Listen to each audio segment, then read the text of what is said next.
Kasi akala ko nandito ko eh. Patawarin mo ako. Patawarin mo Nalasing ako. ako noon. Kaya kailangan akong sunduin ang dati ko. Pagod siya. Tapos kami na nun kaya napagkakabi. Nalang po yung tatay ko sa katangahan ko sa'yo. Hanggang ngayon pinagpapayaran ko. Pero kahit gaano pa ako nasaktan sa'yo. Tonyo, mahal pa rin kita. Mahal pa rin kita.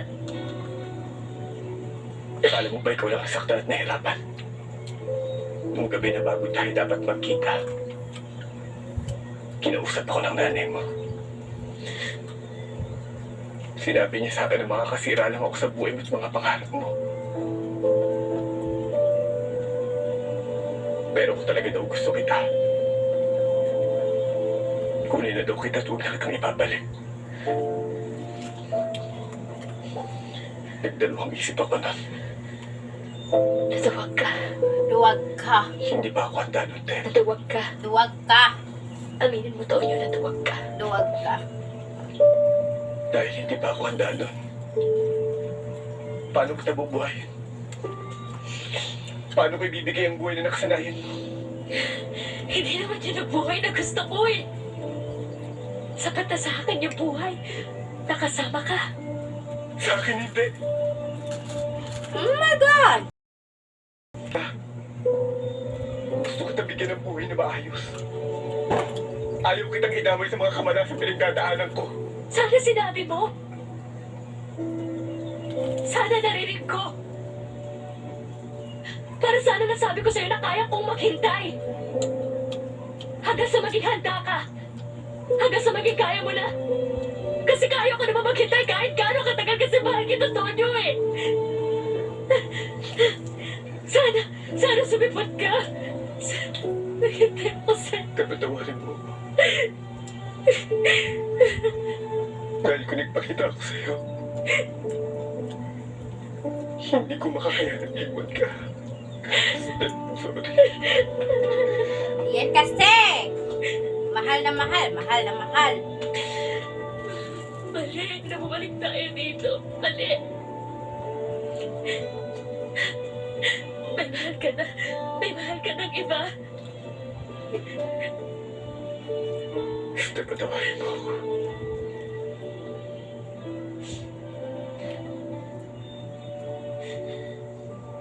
Dahil hanggang ngayon nasasaktan pa rin kita. Kaya nga, Kasi- Tonyo, tama na. Sabihin mo na sa akin na tapos na. Basta Pwede ba? Pwede ba ulit na mahal mo ako? Sabihin mo na lang na tapos na. Please.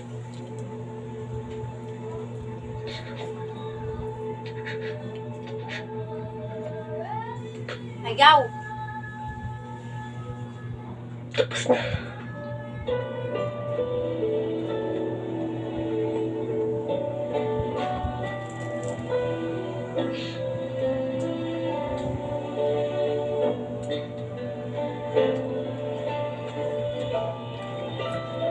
Kita. Mapa more.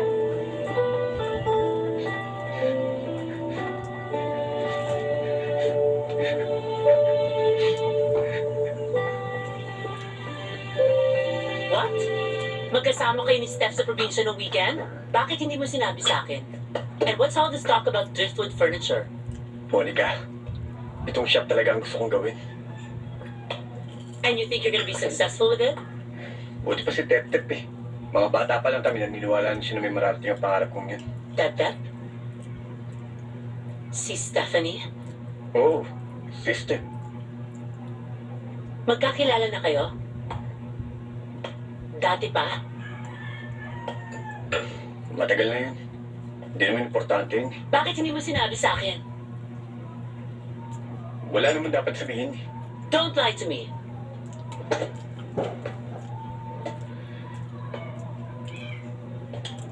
Monica, tapos na yan. Tapos na.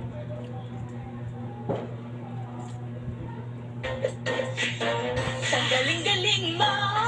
Start dishwashing paste ko. Pritong ulam na masebo. Plano ang That's kasero. Ang galing for everyday. Ganyan, pag Delight smart ang na pala. dishwashing base, may double tanggaling Bawal tayo formula, sa tanggalan delight ng sebo, tanggalan bakterya. Paring para walang paring. Kinis fantastic sa benta. Maglastik na Tweet, tweet. Ang galing-galing mo. Smart dishwashing paste. ACS. Pinagbago. May arte. May budget. Akala nyo lang yun. So solid. White rose papaya. Wow. White rose. White rose papaya. Wow. White rose. White rose papaya. With a white rose papaya. White rose papaya. May puti power times 2. Kasi may papaya, niacinamide, may shea butter, and tea tree oil pa. Kutis sulit ang glow up. With a white rose papaya. White rose papaya. Kutis sulit ang glow up. Hit yan. May you have the best Christmas. Mwah!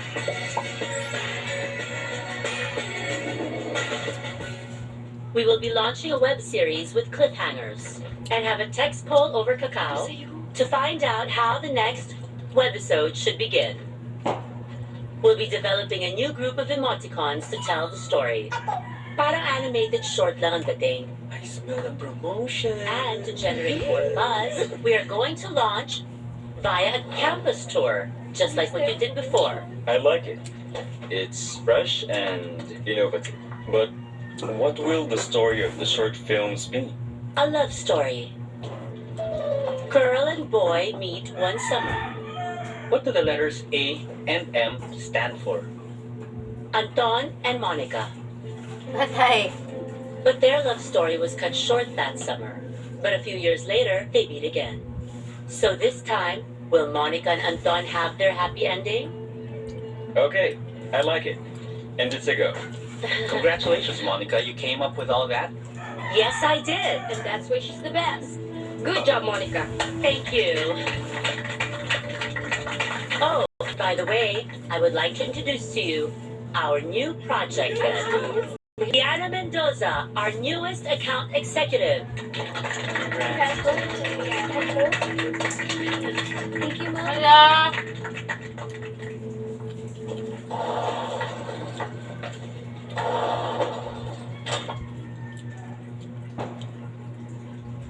What?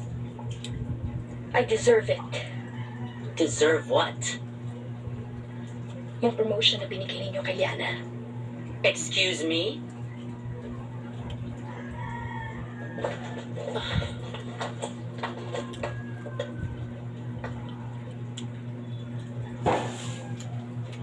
Get out of my way.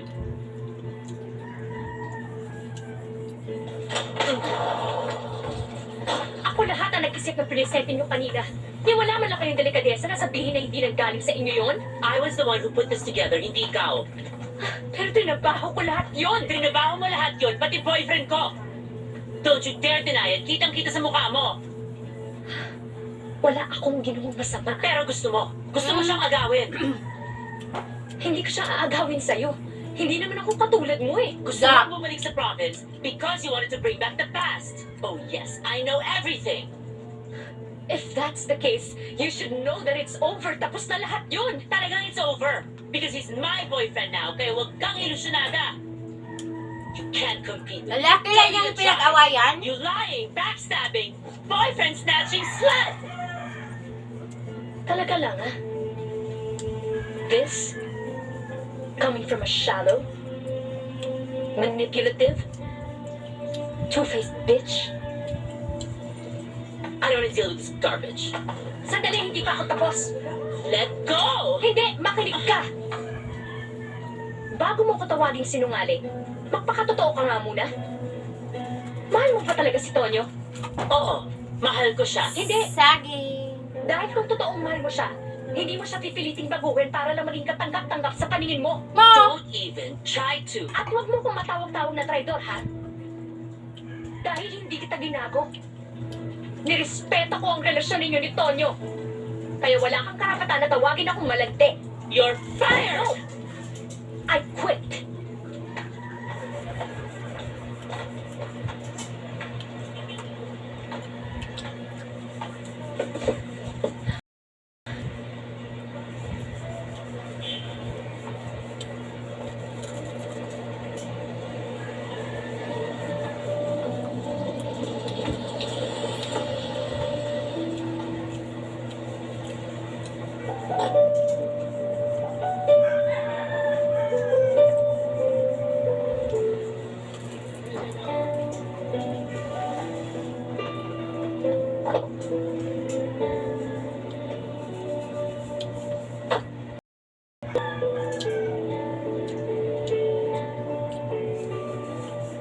Step, Dave! Ha?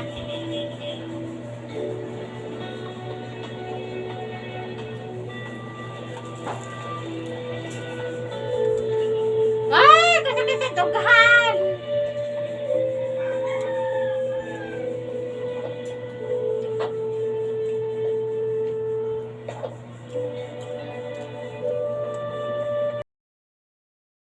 Bukuhan mo ko kumarturn. Ay, lahat na lang mo.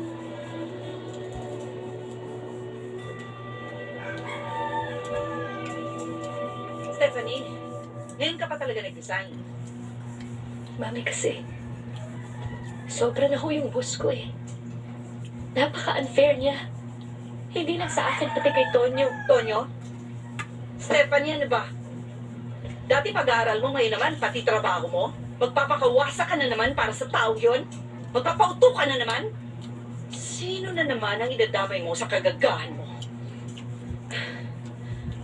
Anak, hindi ka na ba natuto? Iniwan ka na niya dati.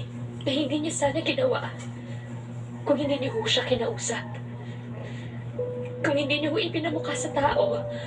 Na masasaya.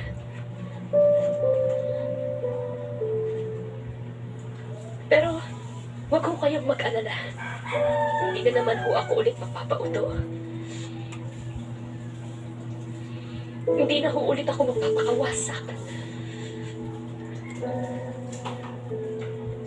Hindi ko na humamahalin ulit si Tonyo. Kahit yun pa yung nararamdaman ko. Gagawin ko ho yun. Hindi lang dahil nakikita kong mali yun. O baka masasaktan ako ulit. Gagawin ko ho yun. Kasi ayoko na ho madagdagan pa yung sama na loob ninyo sa akin. Ayoko na ho na lumipas na naman ng 7 taon. Wala na kayong ibang nakikita, kundi yung pagkakamali ko noon.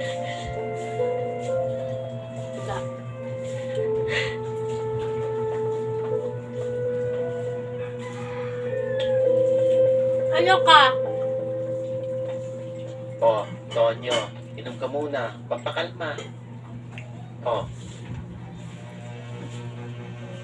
Tonyo, okay ka lang ba? May sakit ka ba? Eh, kung huwag ka na lang kaya muna pumunta sa party ni Monica. hindi pwede, Mami. Inaasahan ako ni Monica. Ganun nandito, di ba?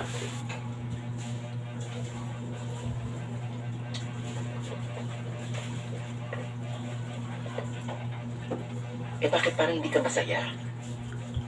Parang mas gusto mong pumunta sa iba.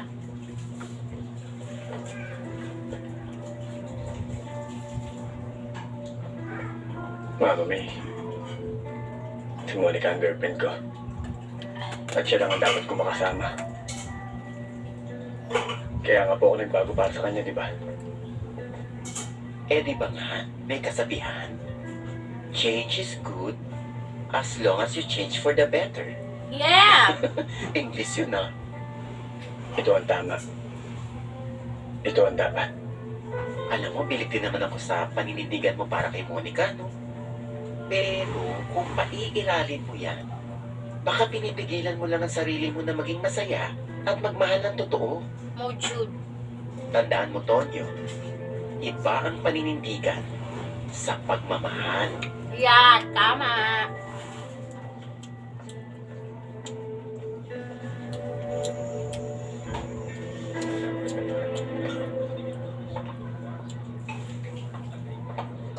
Hi, babe. Ay, You look great. Stand up straight, huh? How are you? Are you ready? I want to introduce you to my friends. Come on. Anton, magbubukas ka daw ng bar, sabi ni Monica. Have you picked out the location? Pinag-iisipan pa kasi namin kung saan namin. Actually, Anton is still doing his research. We already know that there's a lot of bars that are open right now, so we want to make sure that his stands out. You know Anton, he loves to take calculated risks. Come on, Anton. Alam ko nagtrabaho ka abroad, so I'm sure you know about taking risks. Oo. Marami na rin kasi akong bansang mapuntahan. Nagsimula kasi ako bilang... Actually, Anton has worked in so many places. Nung nakilala ko siya, he was working for a big wine ranch in Italy. And I thought he was done with it. But, you know, once a businessman, always a businessman. Actually, I'm not sure if I'm a good businessman at all. Pero tama kayo. Sanay nga ako sumbel sa buhay. Yun kasi ang unang ginawa ko. That's interesting. Mahirap. Mahirap pero maraming tao tumulong sa akin. Kaya siguro grabe ang respeto ko sa mga katulad yung nakakaangat sa buhay. Kaya nung nagkapera ako, sinabi ko sa sarili ko na hindi ko ikakayaw sa nagaling ang yaman ko. Dahil tulong sa akin yun.